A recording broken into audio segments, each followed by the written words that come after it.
अपने पसंदीदा शो के फुल एपिसोड देखने के लिए अभी डाउनलोड करें दंगल प्ले ऐप। अरे पलक पिता, तुम यहाँ क्या कर रही हो? मैं कब से मंदिर के अंदर पूजा के लिए तुम्हारा इंतजार कर रही हूँ। आओ क्या हुआ? चलो ना।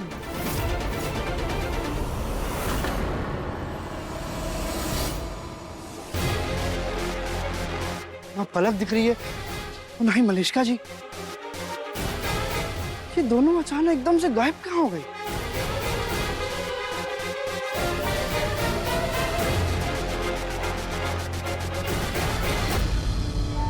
एक काम करता हूँ, मैं दादू और दादी को बोलता हूँ कि हम लोग भी घर चलते हैं।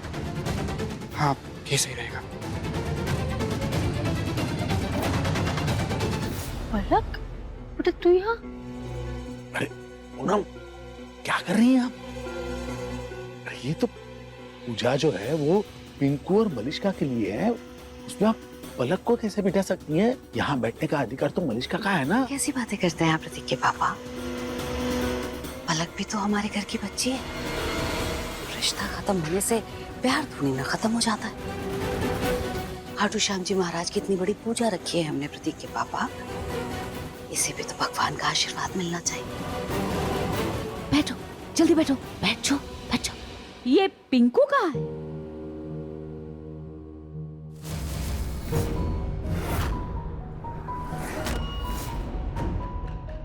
पिंकू या अरे क्या कर रहा? वहाँ क्यों खड़ा हुआ? इधर आ। जल्दी आ, पूजा में बैठ। आजा आजा बैठ। आजा आजा। ये चल।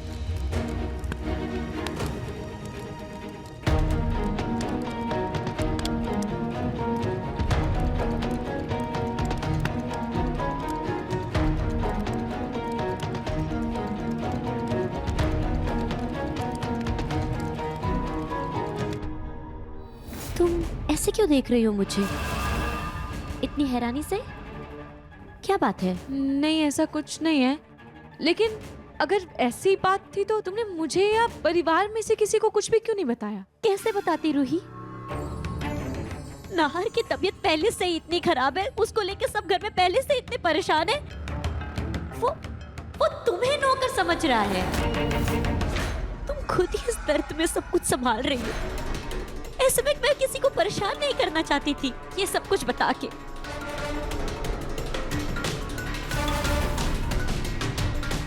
एक मिनट, तुम्हें क्या लगा इस हादसे के पीछे मेरा हाथ है? तुमने ऐसे सोच भी कैसे लिया रूही कि मैं इतनी घटिया हरकत करूंगी? मैं मानती हूँ रूही कि मैं इस बच्चे की माँ नहीं हूँ, लेकिन इसे जन्म तो दे रही हूँ ना रूही। इतनी ममता तो है मेरे अंदर कि इसके दुनिया में आने से पहले मैं इसे अनाथ नहीं करूंगी। मैं जानती हूँ रूही कि मैंने अतीत में कुछ अच्छी हरकतें नहीं की हैं, लेकिन तुम ही बताओ, खुद को सही साबित करने के लिए मैं ऐसा क्या करूं, ऐसा क्या कहूं कि तुम्हें मुझ पर शक ना हो रूही? अग्नि, देखो ऐसा नहीं है, पर मुझे बस ये बताओ कि तुम उस घाट तक पहुंची कैसे? मैं उस लैंडमाइन वाली जगह गई थी छानबीन करने, लेकिन वहां जाकर मुझे एहसास हुआ कि वो गार्ड सिर्फ पैसों की लालच में है। उसे कुछ नहीं पता है रूही, कुछ भी नहीं पता है। तुम्हें पता है उसने मुझसे क्या कहा? ये हादसा किसने करवाया था, किसका नाम लिया उसने, तुम्हें पता है? कौन? अग्नि, बोलो, बताओ किसने करवाया था? अग्नि बताओ। सोनी आंटी ने।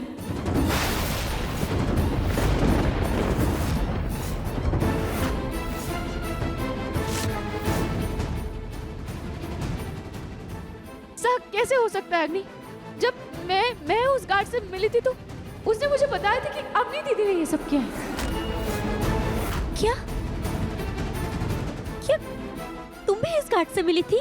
हाँ, जब मैंने उसे तस्वीर दिखाई तो फिर उन्होंने अपनी दीदी की तरफ इशारा किया। रूही, रूही तुम्हें लगता है कि अवनी ऐसा कुछ कर सकती है? वो रूही, वो गार्ड बहुत लालची है। वो ये सब कर रहे हैं सिर्फ हमसे पैसे ऐंठने के लिए। अग्नि, तो क्या पुलिस को उस गार्ड के बारे में कुछ पता चला?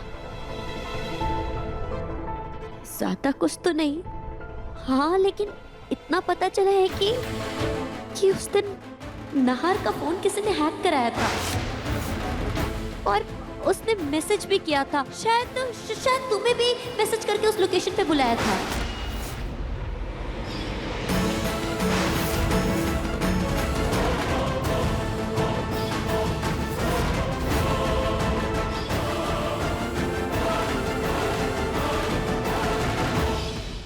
रूही,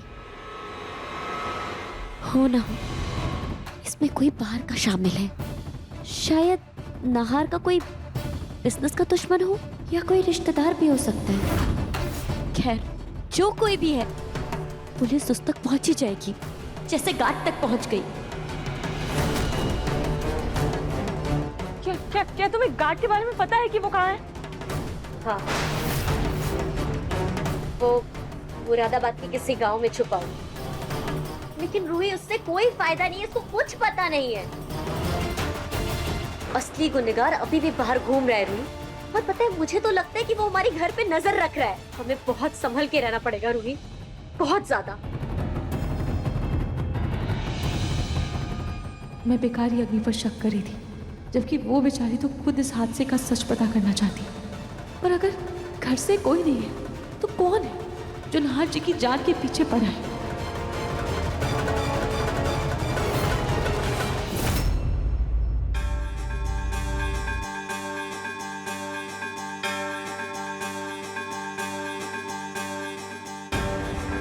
बोलो कनकेश्वर महाराज की जय।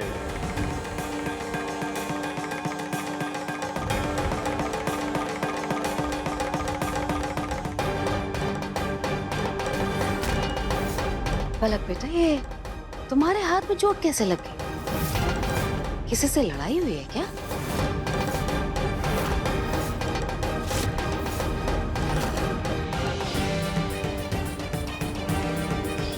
नहीं दादी जी, वो किसी ने धक्का दिया था, उसी में गिर गई तो लग गई।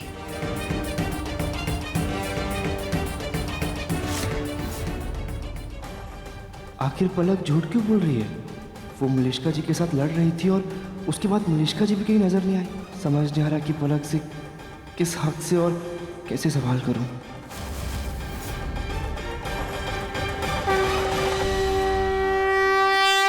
रूही, तुम्हारा शक दूर हुआ या नहीं मुझ पे से? या तुम्हारा और कोई सवाल भी है? नहीं, और कोई भी सवाल नहीं है। तो चलो घर चले। चल। हाँ, अब अग्नि, वो तुम घर चलो।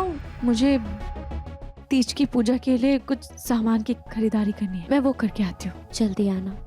चलो।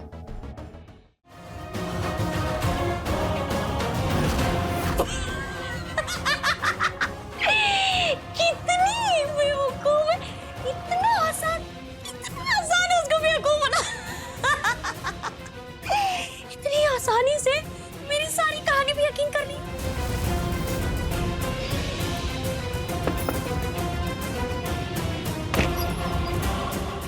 जीजू, ये काढ़ा मैं अपनी दीदी के लिए लेकर आई हूँ, आप उन्हें दे दीजिए, उन्हें बुखार में आराम मिलेगा। थैंक यू रोहित जी।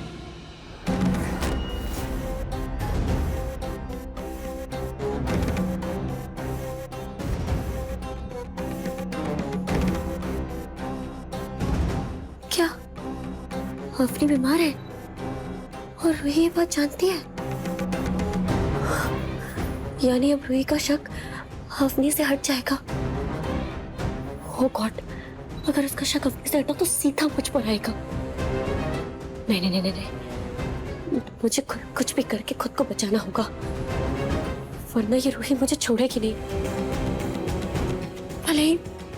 भले इसका बच्चा मेरे पेट में है, लेकिन जब बात नाहर की आती है ना, तब इसको कुछ नहीं दिखता, ये किसी भी हद तक जा सकते हैं।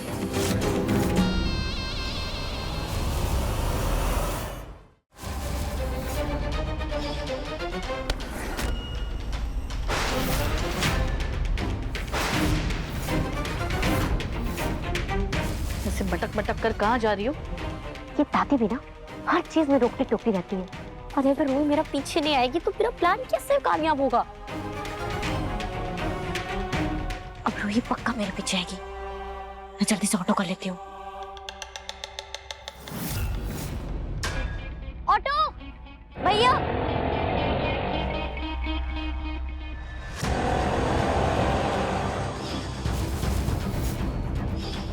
वाह वाह वाह, क्या एक्टिंग किया तुमने, बोले मानना पड़ेगा। और कॉस्ट्यूम भी एकदम असली पुलिस वाला पहने। Good good. यही तो हमारा काम है। लेकिन मैडम हमारा पेमेंट तो पूरा मिल जाएगा ना? अरे हाँ हाँ, पैसे मिल जाएंगे तुमको। तुम अब यहाँ से जाओ और ऐसे ही हंसते खेलते हुए जाना, ताकि रूही को लगे कि हम इस केस की छानबीन कर रहे हैं और तुम लोग मेरा साथ दे रहे हो। ठीक है? Very good.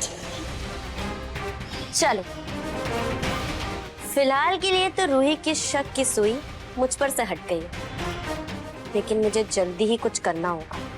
इससे पहले कि उसकी शक की सुई वापस मुझ तक पहुंचे, मुझे अपना और नाहर का रिश्ता जोड़ना होगा। अग्नि पर भरोसा तो कर लिया मैंने, लेकिन कोई तो है जिसने नाहर जी पर हमला किया है। मुझे अपनी आंख और कान खुले रखने होंगे।